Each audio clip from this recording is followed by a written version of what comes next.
Yep. There he is. It's not me. I mean, you can hear me. You can't see me.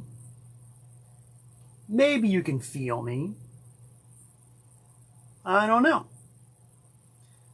That's why I'm sort of secreting myself behind this wonderful vintage magazine dedicated to the true fantastic story of Tiny Tim, his secret loves, why he had to happen, a giant-sized poster of tiny little Tim, all the great stuff that you can only get in a vintage print magazine, which, by the way, has nothing at all to do with what I'm going to talk about tonight on this week's episode of Tent Talks Tunes.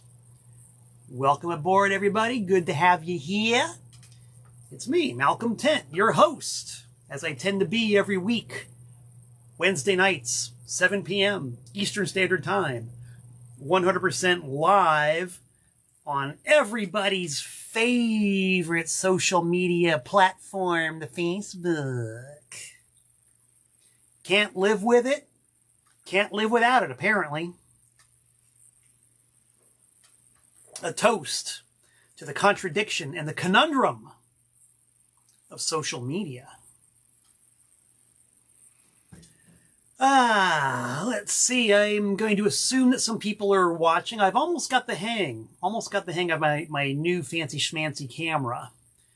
I was pulling out a lot less of my hair than I usually pull out, trying to log on and start streaming live. I see my main man, James Pogo from the Arm Delight Rifles, is tuned in. Hello, James. Happy holly jolly ho ho ho to you, sir. And to anybody else who might actually be tuning in, turning on, and dropping out of their minds with little old me. Hello. Someone just gave me a thumbs up. I can't see who it was, but hey, right back at you, partner. You know, I think I can actually look at my monitor screen over there. Oh, yeah. Hey, Kevin Uribe Mena from the suburbs of the great town of Chicago. What's up, dude? I met you, and for all you people out there, him, at a very strange gig I played at a venue in Lake Villa, Illinois, with the great outsider artist Gary Forney. And it just goes to show you that it's always worth it to put the effort out, because attendance at this gig was sparse, to say the least. Oh, it was sparse. But you know, I didn't go all the way from Connecticut to Lake Villa, Illinois, to just half-brick it. I don't know how to half-brick it. I don't know how to half-ass it. I don't know how to phone it in. It's like, if I'm going to sit on the stage, I'm going to deliver, baby. So I delivered to what looked like a big, vast, empty room. But when I was done with my set, these two young fellas, Kevin being one of them, summoned me over to their booth, and we ended up talking for a long time about music and just stuff in general. And we've been in touch ever since via social media. So hello, Kevin. Thanks for tuning in. Thanks for being here. Thanks for being there that fateful night in Lake Villa, Illinois. It was something else. And getting to share the stage with a true, unique artist like Gary Forney is always a pleasure and a treat. Gary Forney is, of course, now a TPOS recording artist, which can be found on the following platforms: Discogs, eBay, Bandcamp. I'm going to go on just a small little bit of a rant right now. A lot of you folks are mail order customers of mine. You've ordered plenty of records and tapes and CDs from me, and I am absolutely grateful for that. I'm going to ask anybody, if you want to mail order something from me, if you want to keep me at work and alive, packing and shipping and pulling great records, do me a big old favor and go to my Discogs store rather than my eBay store. It's like, yeah, eBay is fine. They're like the 800-pound gorilla of online sales. But I actually sat down and did the math on my sales over there versus Discogs. eBay takes more than double what Discogs does in terms of seller fees and user fees and this fee and that fee and listing fees and finished sale fees. They fee a seller to death. Discogs takes less than half of what eBay does. So if you want to shop at eBay, by all means, please do. I'm not going to stop you. A sale is a sale. And a lot of people do prefer eBay for whatever reason, I don't know. But Discogs, in my book, is the way to go. I'm trying to steer as much traffic over to Discogs as I possibly can. Not to mention the fact that I have a lot more stuff listed on Discogs. My eBay store is like 45, 46 items on the TPOS label. Whereas on Discogs, I've got about, I believe, somewhere around 800 items that Tiny Tim himself said repeatedly was the best album he ever did. An album called Prisoner of Love is at the pressing plant, and it's slated for release sometime in the year 2023. But that's not why I was digging around and finding this issue of the Tiny Tim magazine, probably the only one that was ever printed. It's because I've been doing another release on TPOS, and this is, like everything I do on TPOS is a labor of love. But whenever I get involved in one and I get elbow deep in it, it becomes a real labor of love. Love, I'm telling you. And I am absolutely psyched to carry on in the tradition of one of the... There's certain albums that have like really opened my mind. They're like, in the truest sense of the word, psychedelic, because the word psychedelic means mind expanding. I had my mind expanded. I had my eyes opened. I had my ears unclogged the first time I ever heard this album. This album is a critical record in my collection. The Beat of the Traps. A collection of song poem music. And you have no doubt heard me talk a lot about the song poems here on Tent Talks Tunes. Just in case you weren't listening, or in case the information went in one ear and out the other, or you just plain old forgot, a song poem is a phenomenon in which somebody could read an advertisement in a comic book or in an issue of Popular Mechanics or a romance magazine, an ad that says, lyrics needed for Nashville songwriters, or Hollywood songwriters need lyrics. And so innocent civilians would send in their lyrics, no matter what they were. And, you know, it could have been any paranoid schizophrenic having wild hallucinations, you know, just writing about what they're seeing. And they could write that down on a piece of paper, send it to one of these companies, and no matter what they sent in, no matter what they sent, they would get a letter back saying, your lyrics are wonderful. You could potentially be a star. Hit singles could be yours.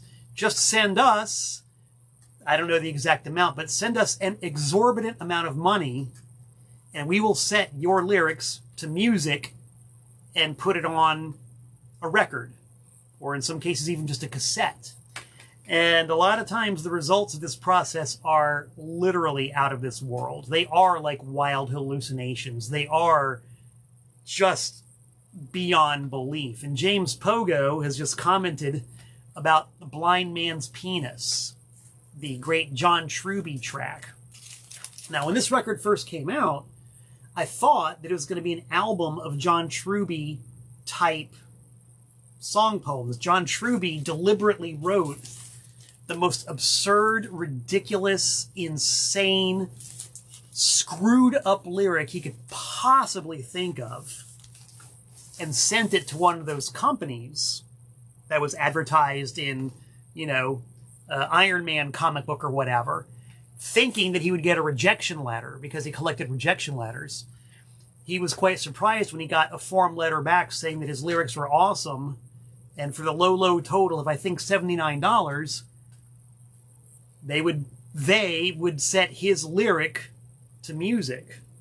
And I'm sure it's out there. James Pogo, if you're watching, and if you could perhaps post a link somewhere to that song, A Blind Man's Penis by John Truby, I will stand right here. I will sit right here and say it's one of the funniest damn things I've ever heard in my life. So when this album was released, I thought it was all an album of John Truby style hoaxes. I had no idea it was the real thing, like real records made by real people through this process. And the results in many cases are as absurdly wonderful as the John Truby record, but even more wonderful because they're sincere, they're legit, they're not people trying to put anybody on. These are like real folks writing and hoping to be stars because of these lyrics they came up with. And of course, you know, the musical accompaniment was usually indifferent at best. So I got the bug whenever that record came out, like 1990, 91. I got the bug to try to find as many of these records as I could. And I actually, right now, got a pretty good stack of them on 45. I got a whole bunch of them that I've come up with over the years, featuring some of the great song poem names, such as, if you guys can read that, Gene Marshall. Gene Marshall is found on about 1 million of these things, and Preview is one of the preeminent song poem labels. Got a bunch of these. So I figured, you know what, since I got all these, I've been collecting them, I should do my own compilation of song poems. And that's what I've been working on. I have a full-length 60-minute CD cassette of song poems, personally selected by me from my own collection. That will be coming out in 2023 also. And so that was why I was looking through my old magazine archive, including things like the Tiny Tim one-off issue. I was looking for actual print versions of those ads, and I found quite a few of them. So that's going to be a part of the cover artwork for my own humble version of Beat of the Traps. And I got to tell you, this is a lot of fun stuff. I was listening to a rough mix of my compilation last night, and it was great. Like, Gene Marshall was one of the all-time prolific stars of the genre. Another one was the guy Rod Keith. I was delighted when I found this one record on a song poem label I'd never heard of before called Pammy Records by a guy named John Doe. D-O-U-H, get it? Ha ha ha. Imagine my delight when I heard the voice of Rod Keith, a.k.a. Rod Rogers, a.k.a. John Doe, a.k.a. whatever. Rod himself on a song poem label I'd never heard of before, under a pseudonym that I was unaware of. That, my friends, is the joy and the thrill of discovery with these things. And with collecting music in general, collecting records, collecting the books and the magazines. It's fun. It's delightful. You never know what you're going to come across. So yeah, watch out for my own compilation. I believe it's going to be called Mondo Absurdo, Song Poem Insanity on TPOS. So how's that for a long-winded yet relevant explanation as to why I was waving a Tiny Tim magazine around at the beginning of the show? To the Song Sharks.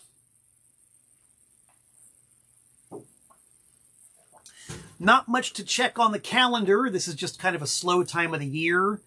I do have a couple of solo gigs coming up, but not until January. I will mention one of them, January 15th in Danbury. There's going to be a benefit for my old friend Brett Mikowski, who's having some health problems. But that's going to be at the Sugar Hollow, I want to get the name of the venue right, Sugar Hollow Tap Room, I think it is. I'm going to be set up selling stuff, actually. And the great Danbury metal band Sacred Oath is playing, and with maybe some other special guests to be announced. So January 15th, Danbury, Sugar Hollow, benefit for our old friend Brett to help with his medical expenses. I'll be donating a proceed of my take to Brett's fund. So everything you do buy from me will be subsidized to help the poor guy out. Poor guy. Listen to me talk. He's a good dude. He ain't poor. Well, he is poor, actually. Otherwise, we wouldn't be having a benefit show for him, would we? Yeah, that makes sense. So yeah, January 15th, that's happening in Danbury. That's the calendar. Here's the mailbox. Let's do a really quick rundown of the mailbox. I have been getting some lovely Christmas cards from people. Thank you, everybody, for the cards. I've sent a whole stack of them out. Got a mysterious Western-themed postcard, postmarked Hartford, and I cannot read the dude's signature. Is it Anthony? Is it A. Troy? Is it Atrophy? But it says, ho, ho, ho. Hope the holidays are good to you, dear troubadour. Does Santa still have the AIDS? Tiny Tim reference. So thank you for the card. I don't know who you are, but thank you. No return address either. So if you don't get something back from me, that's why. Something else I got in the mail, and these are the little things that make me happy. I went ahead and ordered, actually, an ink pad featuring indelible, waterproof vermilion ink and a refill, a copious amount of ink refill for this pad, because I need indelible, waterproof ink so I can rubber stamp and number 2 of the new releases coming out on TPOS. Early in 2023, we've got the most controversial, divisive G.G. Allin record ever, the Suicide Rehearsals, on CD, in a beautiful, if you can use that word when talking about G.G. Allin, beautiful 6-panel fold-out sleeve. Limited edition of 100 for the initial edition, and each one will be numbered with indelible vermilion ink. Same thing goes for the Mad Brother Ward upcoming anthology of everything that he has released to this date, and lots of unreleased stuff too. Mad Brother Ward, former guitar player of Antiseen, getting the same treatment. Not 3, but 6 panels with liner notes, graphics, art, and each one will be numbered with indelible ink. So that's why I'm so happy to get an ink pad in the mail. I'm kind of artsy and craftsy, I admit it. All right, enough of the self-promotion. What do you say we get down to business and have Tent Talk Tunes? Today is December 21st, as I speak these words. When you're watching it archived on my YouTube channel or on my Facebook page, it might be any day, any date, any time, anywhere. But for right now, it's December 21st, my last show before the Christmas holiday. So I figured, you know what? Why not wax rhapsodic about some of the great records that I received as Christmas presents over the years? Because, you know, maybe it's better to give than receive.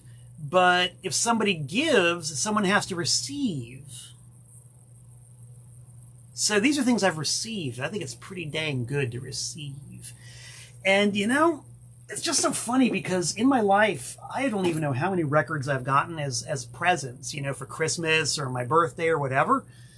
And I was trying to remember records I got for Christmas, and I swear to Jah, I could not remember hardly any. I mean, it's ridiculous. I actually called my mom and said, Ma, do you remember any records you ever gave me for Christmas?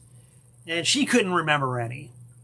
So this might be kind of a short list, but it might be enough to talk about for a little while. And don't forget, I'm going to end the program by critiquing, as I promised, quote, the worst Christmas movie ever made. Unquote.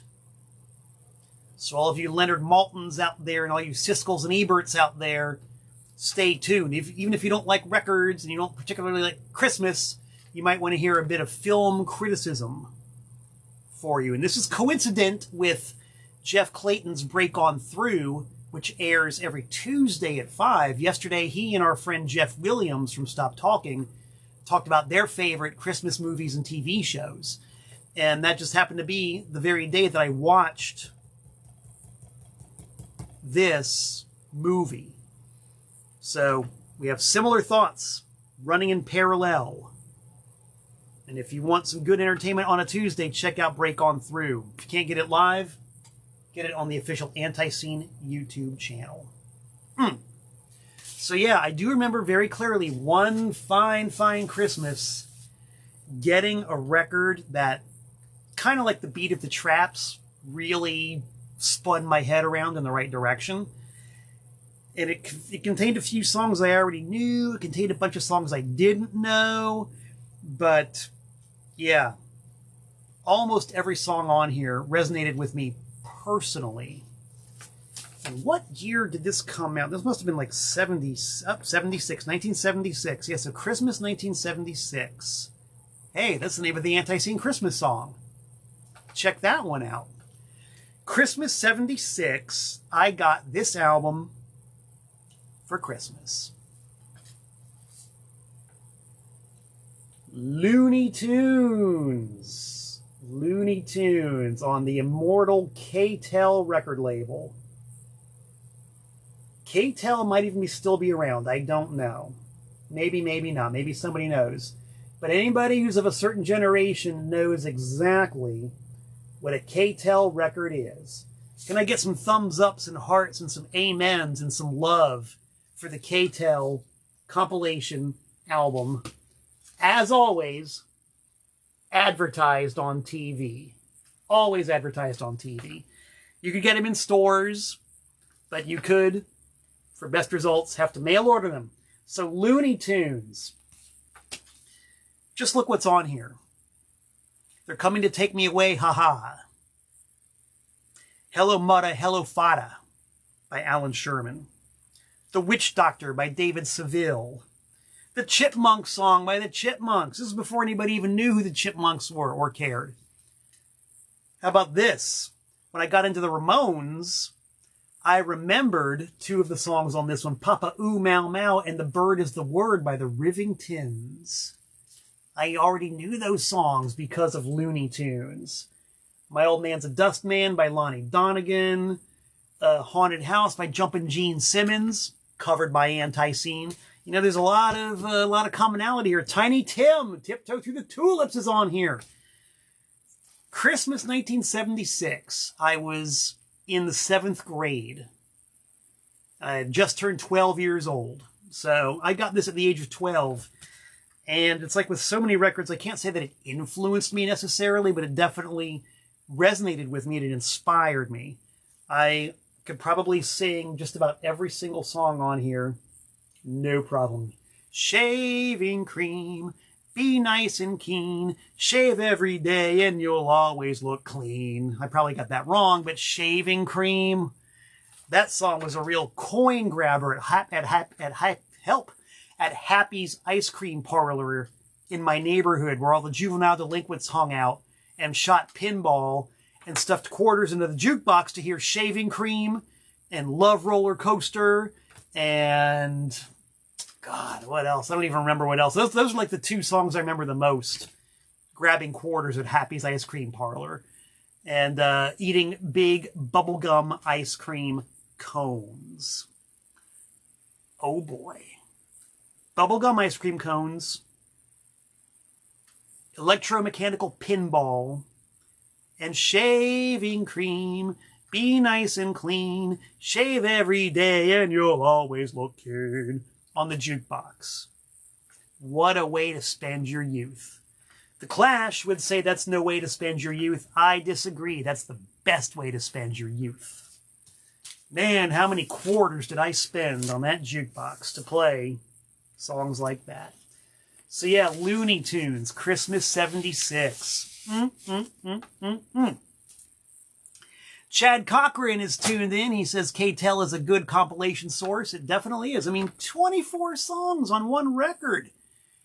And nowadays you can find them for $1, even in this current day and age of what I think are quite overpriced records. You still should never have to pay more than $1 for a K-Tel record of any sort. There is no reason to ever pay more than $1. Unless you're buying it from me. Just saying. Let's drink to me.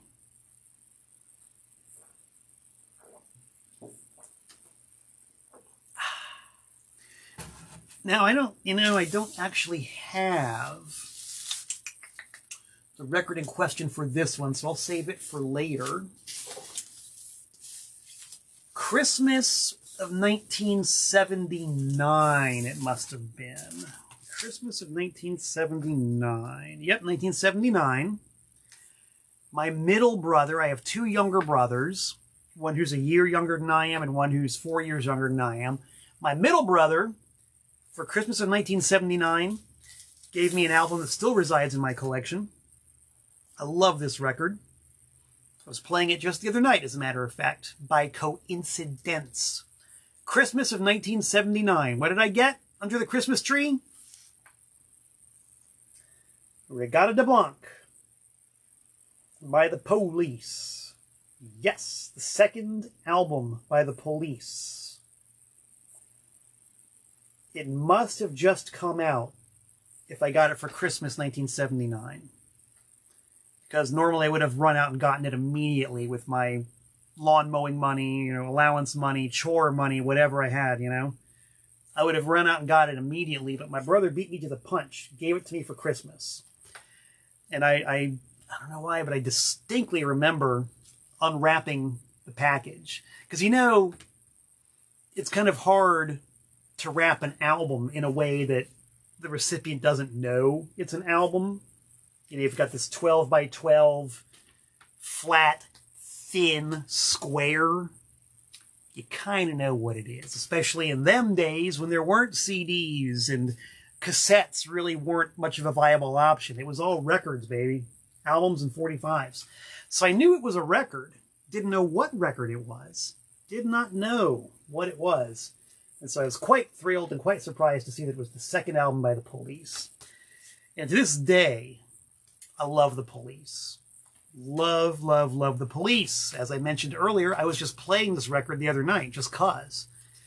And this is actually not my favorite Police record. For me, it's really hard to choose a favorite record by the Police. It's either going to be Synchronicity, Ghost in the Machine, or Outlandos D and More, depending on my mood. Any one of those three albums will totally pop my cork, no problem. This one and Zenyatta Mandata, the third album, I hardly ever go to them if I want to listen to the Police. I mean, they're both good. I think they're both really good, but they don't have quite the kapow that those other three records have. Oh, by the way, Murray Gelman from Tucson, Arizona has chimed in to say that K-Tel is still kicking. What do you know? K-Tel is still at it. Wouldn't you know? And that reminds me, too, that in England, K-Tel is apparently, or at least at one time, was about the equivalent of a major label. If you look at old charts, like in Sounds Magazine and New Musical Express and Melody Maker, they would have their sales charts every week. And you would see K-Tel records all the time in the UK charts. I would be shocked if any K-Tel record ever charted in the US, but they were like regular chart placers in the UK. Just the regular compilations that they did. So, go figure, right? Let's see, Eric Johnson has just chimed in with a long comment about K-Tel records. Assembling CD boxes. Interesting. Very interesting. K-Tel, I love it. Just love it. Ronco, all the great TV mail order companies. Egg scramblers, record vacuums. Fantastic. And Greg Crawford says that the Police were greater than the sum of their parts. I would agree with that. I would totally agree with that, because as much as I love the Police, I have found everything that Mr. Sting has ever done since then to be obnoxious, trite, boring, obvious, bland. I mean, can I go on any more than that? Mr. Sting needed Andy Summers and Stuart Copeland to kick him in the butt and put some edge into his songwriting. Conversely, I've not found much of interest from Andy Summers or Stuart Copeland since then either. I just don't. I just don't. They were definitely a matter of chemistry, lightning in a bottle, synergy, whatever you want to call it, synchronicity, if I dare say so. Well, that's not really the right word. It sounds good. Police, man, definitely needed each other to create magic. Christmas, 1979. Thanks, brother. Let's get this back in the bag, man, because I don't want no ring wear on my album covers. No way. No way. All right, let's see. You know what? This is kind of funny, too. My younger brother also gave me 1 year for Christmas.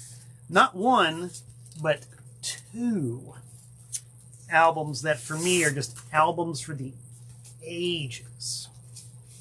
Have I ever talked about my undying love for Siouxsie and the Banshees?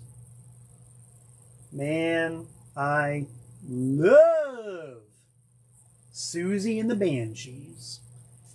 And Christmas, this must have been Christmas 1985. In fact, it was Christmas 1985. I remember well, Christmas 1985.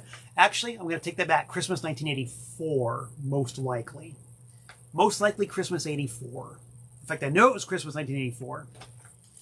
I got two absolutely seminal, classic, earth-shaking, earth-quaking albums by Siouxsie and the Banshees. A Kiss in the Dream House and Hyena.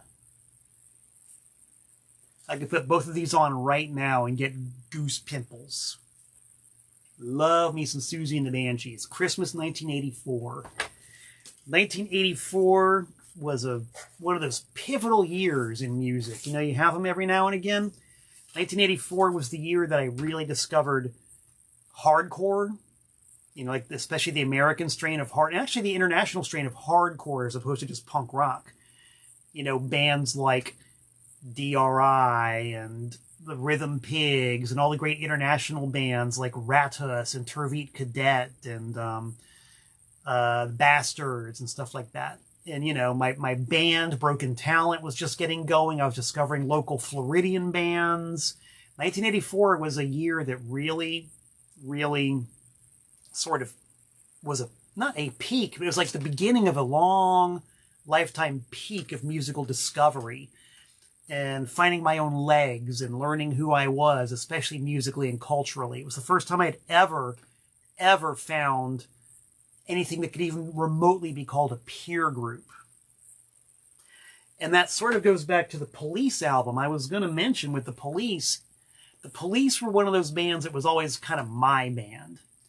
Even up until Synchronicity, they were still one of my bands. Because even though they were very popular and they sold a lot of records, they were purely driven by new wave and punk rock. You know, at least from my vantage point in Florida, living there at the time, none of the normies bought Police records. It was all weirdos and misfits and outcasts like myself who bought Police records. They were untouched by the jocks and the cheerleaders. All the way up until, and even for a while, after Synchronicity came out, they were still my band. So that's another reason why getting that record for Christmas was pretty critical, you know. And, you know, Siouxsie and the Banshees, I still consider them to be one of my bands, even though it's been 30-odd years, and, you know, there's internet popularity and all that. There's actually a young fellow who works at the local grocery store that I shop at, and, you know, he got the total goth look. Totally looks like a goth kid. He's got the Peter Murphy haircut and the black nails. I'm like, oh, that's an interesting dude. Let's talk to the goth kid. So I was checking out with my order of, you know, almond milk and organic grapes and whole wheat crackers and stuff. And I said, so, what do you think of Siouxsie and the Banshees? He'd never heard of Siouxsie and the Banshees. I said, do you know Bauhaus? And he said, I think I've heard of them. And this kid looked like Peter Murphy, dude. He looked like Peter Murphy. He had maybe kind of heard of Bauhaus. That is one of the very, very few times in my life where I've been, like, really critically aware of the generation gap. I'm not going to say that I felt old, because I never feel old. I never feel old. I'm 58 years old. I'm still as immature as I was 40 years ago. I never feel old, but I definitely felt the widening of the generation gap. A young fellow who looks just like Peter Murphy, but who hadn't heard of, like, kind of heard of Bauhaus and didn't know who Siouxsie and the Banshees were. That was weird. Very weird. So I asked him for a scrap of paper and I wrote down the name Peter Murphy. I said, look it up. Do your homework. And that was months ago, and I haven't seen him since. Oh well, go figure. Christmas 19... yeah, we're going to stick with product at hand. Christmas 1987. Yes, Christmas 1987. Christmas 1987 was a pretty good Christmas. At that time, I'd been in Connecticut for just over a year. And my record store, Trash American Style, the virtual version of which can be found on Discogs, Bandcamp, and as a last resort, eBay. My brick and mortar store had been open for just a little bit over a year.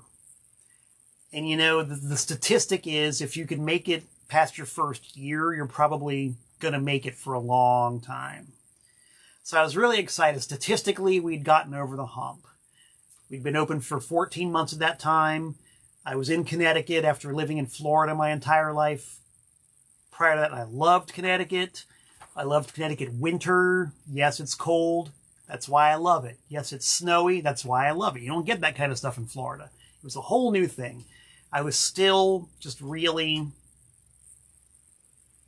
in love with being in Connecticut. I still am, but it was really, really fresh at that time. And my little store was doing well, and we were making new friends, and it was just a very good, nice, warm feeling that year. And, you know, of course, the whole time that I owned the store, money was tight. You know, the entire 21 years of Trash American Style, money was tight. There was usually very, very little wiggle room. That first year or so especially, because yes, we had made it for a year and we were still in business, so statistically we were okay. Money was still tight. I was still working a part-time job, you know, just to bring in enough money to pay the rent every month.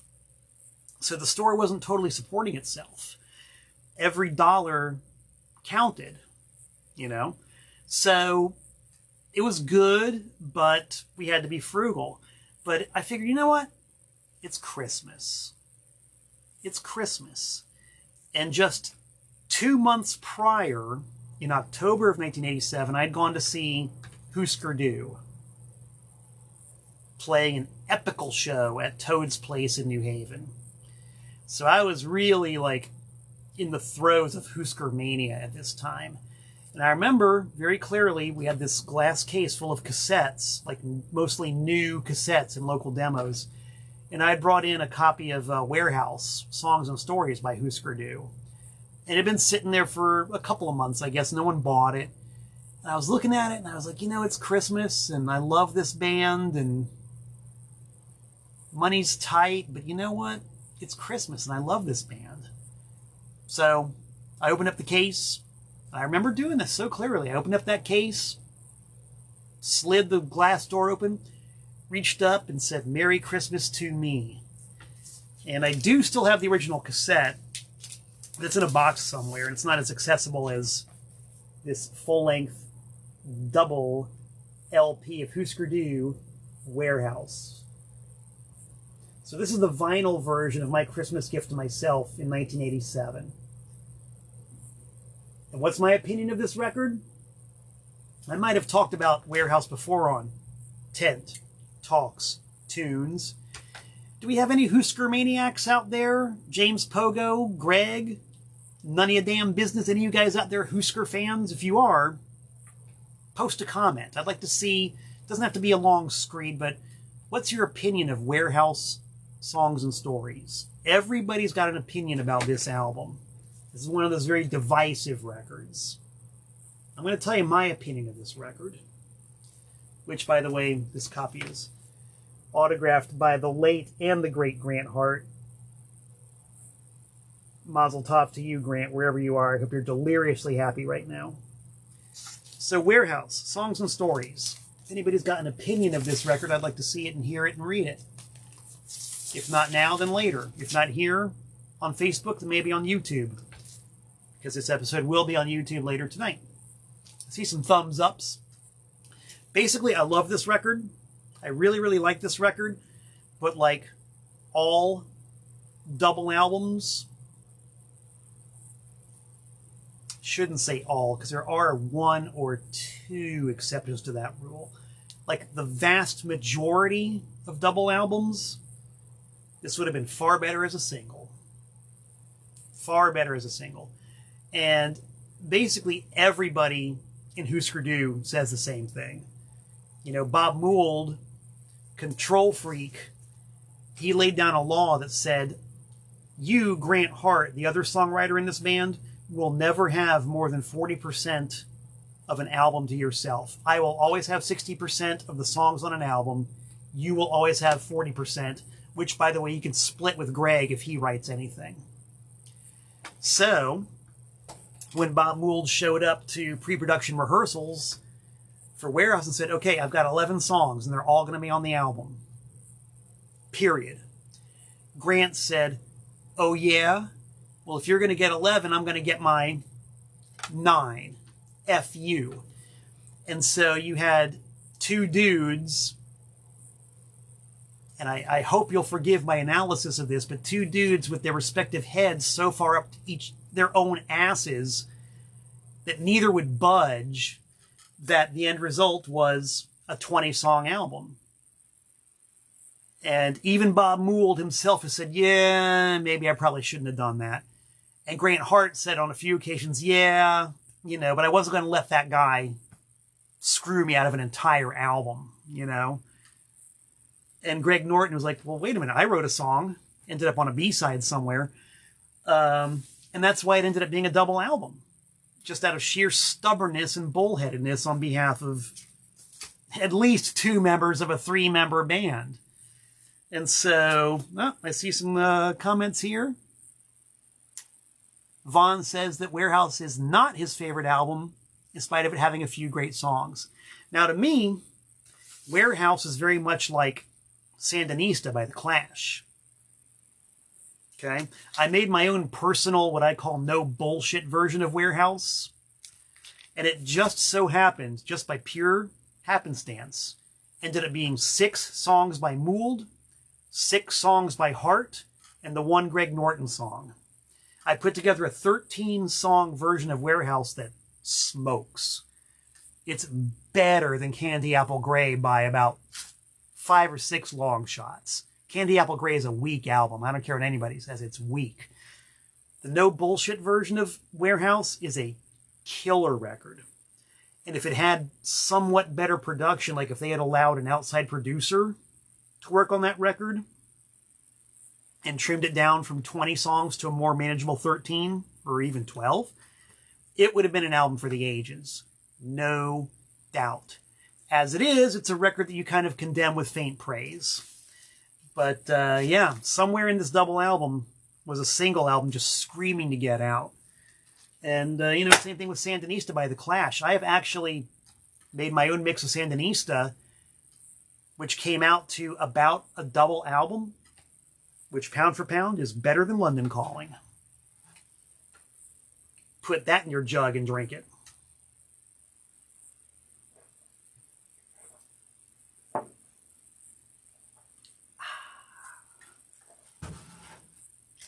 Now, sort of in the tradition of gifting myself a little something, I did that this year. 2022, for yours truly, has been a pretty darn good year. It's been a pretty darn good year. You know, as things get back to normal and we get to play out live more and record more and be on the road more, I've been doing a lot of that. And as I always do, loving every second of it, you know. We in the almighty Antiseen have been quite busy. We got a lot of good stuff going on. I did an excellent run of solo gigs with my pal Tim from England, where I got to play my Unwanted Devo set all around the New England area. Great fun. Only like 8 days, but you know what? It was an action-packed 8 days. I did that. The label is banging. I've put out a number of awesome releases this year, which I am, every single one of them I'm very happy with. I got more coming up on deck. You know, it's been an extremely busy, productive, fun year for yours truly. I even got my wrist operated on after having a broken wrist since the age of 19 and being in constant pain. I got my wrist fixed. I mean, what's not to love? What's not to love? And so my rule when it comes around to this time of year, and this rule's not always in effect, but it was in effect this year. My rule is if it comes around to the end of the year and I got a couple of extra bucks in the bank account, I'm going to treat myself. Just like with Husker Du Warehouse, seeing that cassette in the cassette case and saying, you know what, I'm just going to, gosh darn it, I'm going to do it. This year I said, gosh darn it, I'm going to get myself a record that I've wanted for a long ass time. A record that I used to own but have not had since I had to sell my copy at the original Trash American Style when we first opened. Because that's how I stocked the store.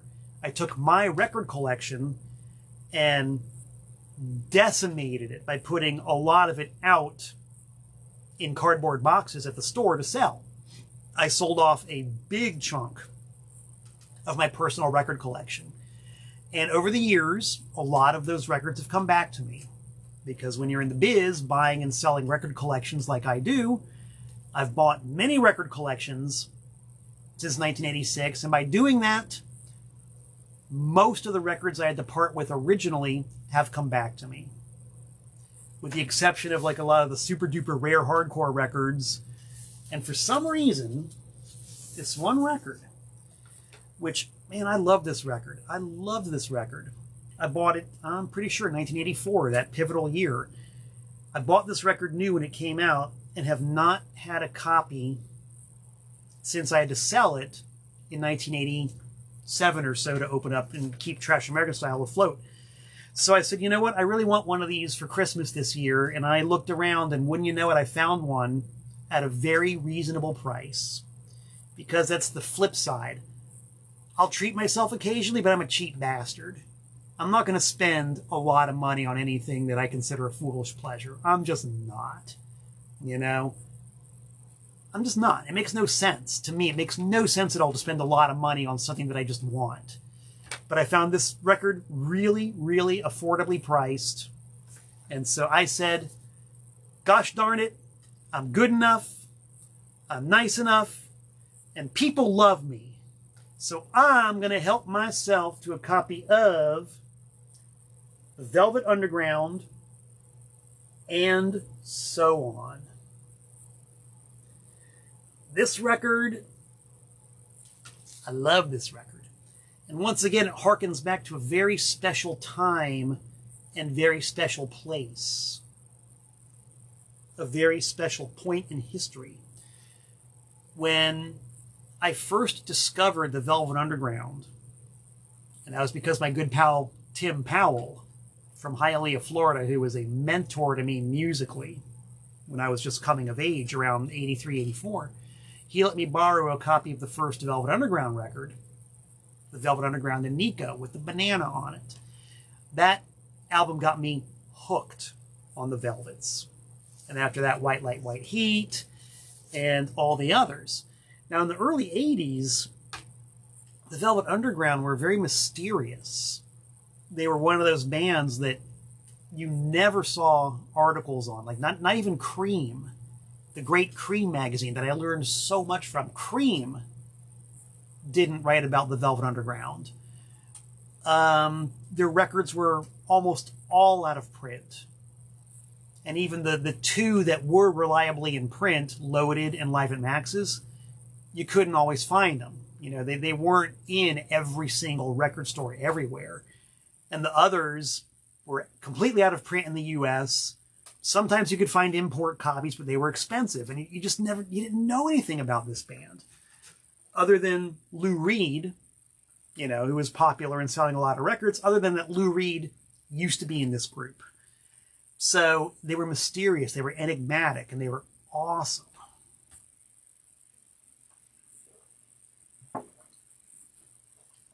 And there's very much the thrill of the hunt, trying to find anything by the Velvet Underground.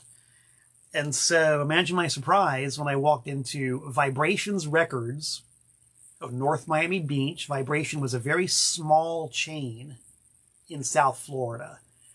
I think they had 2 stores for sure. Maybe 3.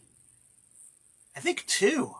I really want to say that Vibrations Records only had 2 locations, and they were both, like, one in North Miami Beach and one down the road in, I think, Miami Shores or something like that. They were both kind of close to each other, and there were only 2 of them, I'm pretty sure.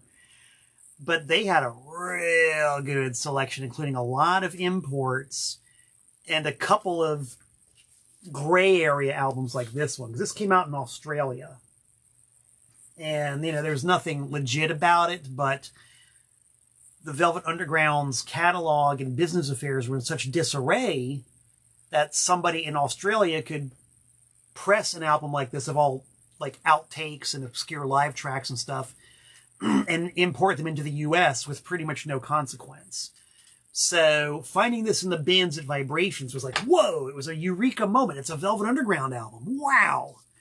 And it's not on any label I've ever heard of, and it's all songs I've never heard of. I mean, you know, Guess I'm Falling in Love, It's All Right the Way That You Live, One of These Days, I'm Not Too Sorry, Stephanie Says, Loop. This is some, I mean, for an obscure band, this is some real obscure stuff. So I plunked down the $9.99 for it, which was definitely expensive at the time, and kind of like to have worn it out. I played this record so much. It was so exotic sounding and so foreign sounding and so otherworldly sounding. It was like murky, kind of lo-fi, but the songs were fantastic. And I hated to part with it. And but opening the store, I had to. That was always the #1 rule. The sale comes before the personal collection. So I sold it. I don't remember who bought it, but I never saw one since until just a few weeks ago when I found one online for a surprisingly reasonable price. And I bought it for myself. Merry Christmas to me from Mr. Tent Talks Tunes, Ho Ho Ho. And when I played it, I loved it just as much as I did back then. A toast to the Velvet Underground and the thrill of the hunt. This Danbury tap is for you.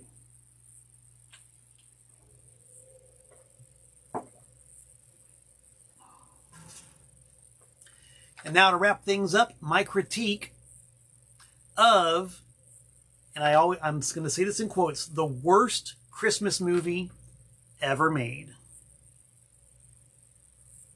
Now, my main man, Larry Man from New Haven, sent me a personal message with a link to this movie, and I said, spoiler alert, he guessed correctly.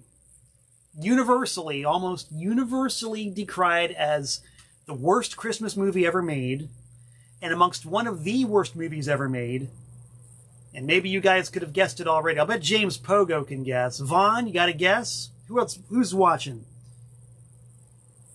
Mr. Sex Bomb, you got a guess? By the way, John Coletti, a.k.a. Mr. Bomb, wants to know if the Velvet Underground Prominent Men album is the same. No, it's not. Totally different stuff. Completely different stuff from the Velvet Underground, and so on. The worst Christmas movie ever made, and one of the worst movies ever made, they say. You probably guessed it. Santa Claus Conquers the Martians. Santa Claus Conquers the Martians. Now, I'm going to tell you right now, I've had this on DVD for a long time, never got around to watching it. I was recently at a shop and I picked up something related on VHS, an old fan-made VHS tape of a movie called The Creeping Terror. The Creeping Terror is another one of those movies that is universally regarded as being one of the worst ever. So I had to check it out. It's on VHS, dude, and the price was right. So I checked it out, and yes, The Creeping Terror is one of the worst movies ever made. Delightfully so. Delightfully so. Love this. What a great record. A great movie. I can watch The Creeping Terror again over and over and over. I probably will. Creeping Terror, justifiably earns its place in the canon of god-awful movies. And god-awful for all the right reasons.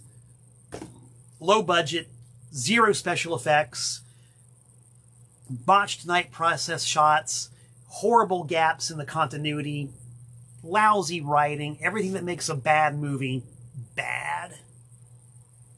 And we love it. So I thought, well, you know what? This was great. This has totally whetted my appetite for more lousy movies. Why don't I drag out my DVD of Santa Claus Conquers the Martians and see how bad it is? I popped it in, pressed the play button, and within a minute and a half for sure, maybe even less than that, I knew right off the bat. This is not a bad movie. This movie doesn't suck. This is a good movie. It's a good movie. I mean, dude, the opening title sequence is well made.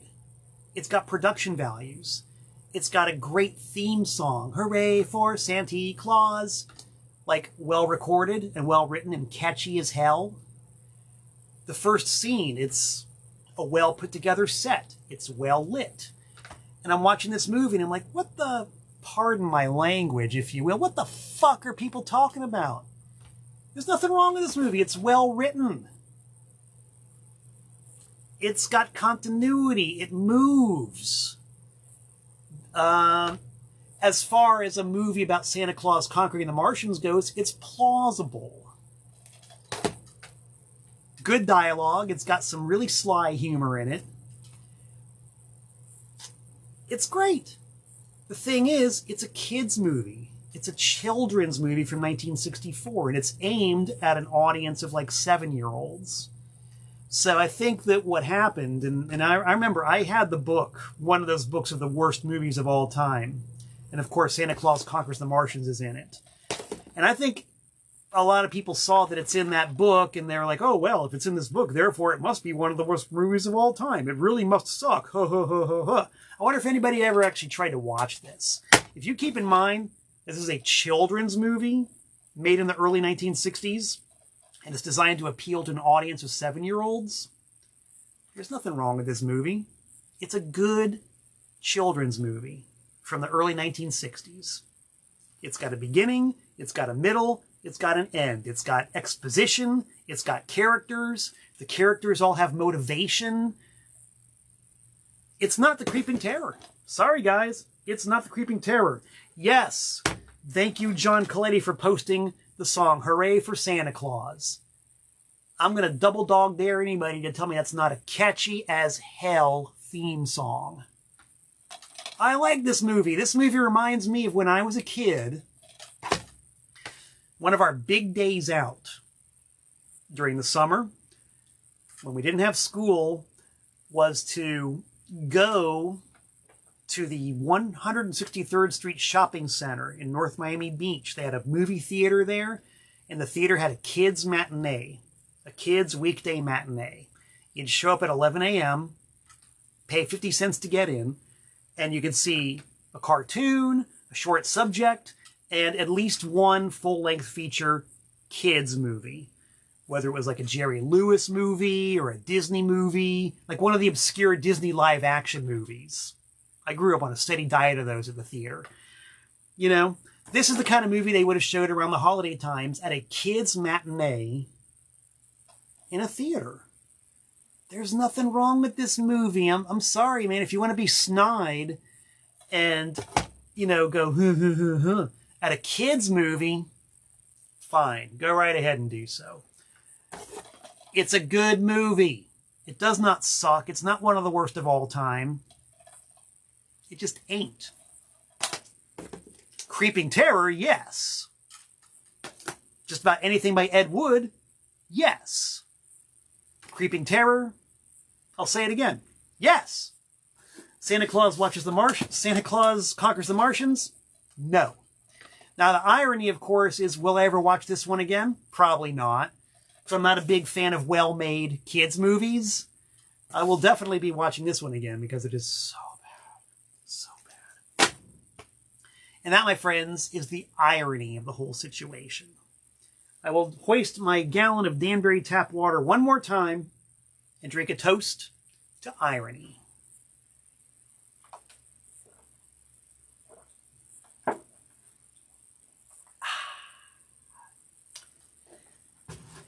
And James Pogue just said,